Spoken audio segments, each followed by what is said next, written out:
मैं आपको बताना चाहूँगा कि कल चुनाव हुआ, चुनाव प्रचार खत्म होने से लेकर अभी तक प्रशासन का कहीं न कहीं दोहरा रवैया रहा।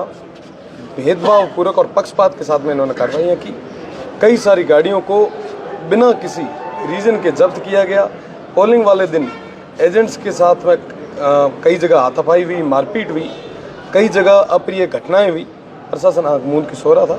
मैं आपको कहना चाहूँगा कि साहब कतई ये चीज़ें स्वीकार्य नहीं है। मैंने जैसे ही चुनाव शुरू होने हो थे उस समय लगभग 420 बूथों की लिस्ट दी थी कि ये सेंसिटिव है, पर उन बूथों पे किसी तरीके की कोई कार्रवाई नहीं की गई और अलग अलग जगह पे अलग अलग लोगों के साथ में इस थार का सौहार्द बिगाड़ने का प्रयास किया गया।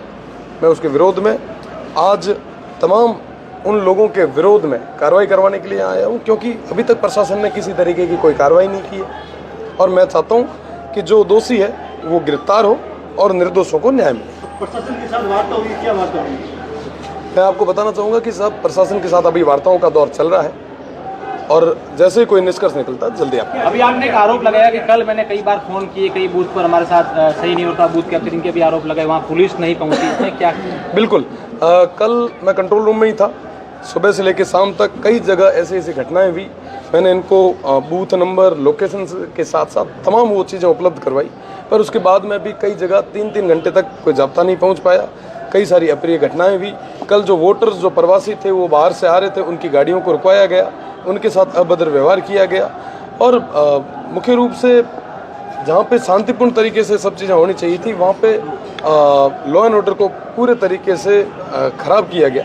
तो उन तमाम लोगों के खिलाफ कार्रवाई होनी चाहिए। बायतू से कल कुछ वीडियो वायरल हुए थे सोशल मीडिया पर, मारपीट के, बेरहमी से मारपीट। बिल्कुल, वो क्या की घटना है? बायतू के अंदर कई सारी घटनाएं हुई, जिसके अंदर एक घटना के अंदर कई सारे युवाओं के साथ मारपीट की गई। अकेला और मॉब लिंचिंग एक तरीके से आप देख सकते हैं कि 100-200 जनों के द्वारा 1-2 लोगों पे ऐसी वारदात करना, आप सोचें कि जान माल का खतरा हो सकता था। थार में कभी ऐसा देखा नहीं गया कि ऐसी अप्रिय घटनाएं हुई। चुनाव खूब हुए, कई सारे बुजुर्ग मुझे कल मिले, उन्होंने कहा चुनाव खूब हुए पर ऐसी घटनाएं हमारे इस थार में कभी नहीं हुई। तो कहीं ना कहीं ये माहौल खराब करने का, सौहार्द खराब करने का प्रयास है।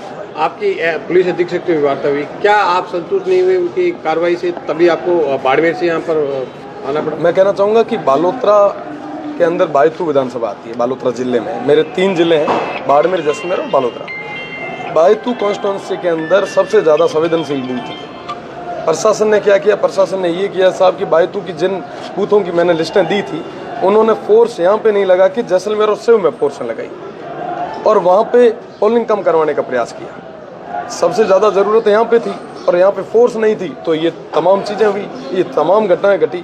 आपको कहना चाहूँगा कि कल 100 से ज़्यादा बूथों पे फर्जी पोलिंग हुई, बूथ कैप्चर के प्रयास हुए, हर तरीके के वो साजिश और षड्यंत्र हुए जो कहीं ना कहीं एक कम्युनिटी के अंदर, एक सोसाइटी के अंदर नहीं होने चाहिए।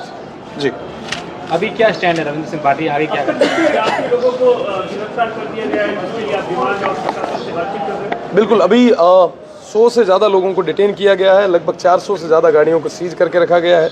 कई सारे FIR हमने दे दी है पर अभी तक दर्ज नहीं की गई है। मैं तमाम उन चीज़ों को लेके आया हूँ और मुझे लगता है कि आने वाले समय में ये काम होंगे, अगर नहीं होंगे तो ये धरना जारी रहेगा। चुनाव प्रभावित हुआ है? चुनाव प्रभावित पूरे तरीके से चुनाव को प्रभावित किया गया है।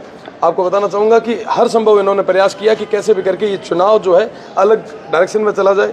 लोगों ने इस चुनाव को विकास और मुद्दों से हटा के जातिवाद पे ये चुनाव ले आए, क्योंकि उनको पता था कि रविंद्र जीत जाएगा। हार की बौखलाहट कहीं ना कहीं ज़्यादा थी, पर मुझे थार की जनता पे, बाड़मेर, जैसलमेर और बालोतरा की जनता पे विश्वास है कि उन्होंने इस चुनाव को सौहार्द के साथ में आगे बढ़ाया और उन्होंने विश्वास जताया। तमाम पॉलिटिकल पार्टीज जो कहीं ना कहीं अभी बौखलाई हुई है, जिनको हार दिख रही है, वो बौखलाए हुए तमाम हर तरीके के साजिशें और षड्यंत्र कर रहे हैं और उनका जवाब कल जनता वोट की चोट के साथ दे चुकी है और 4 तारीख को पेटियां खुलते उनको पूरे तरीके से जवाब भी मिल जाएगा।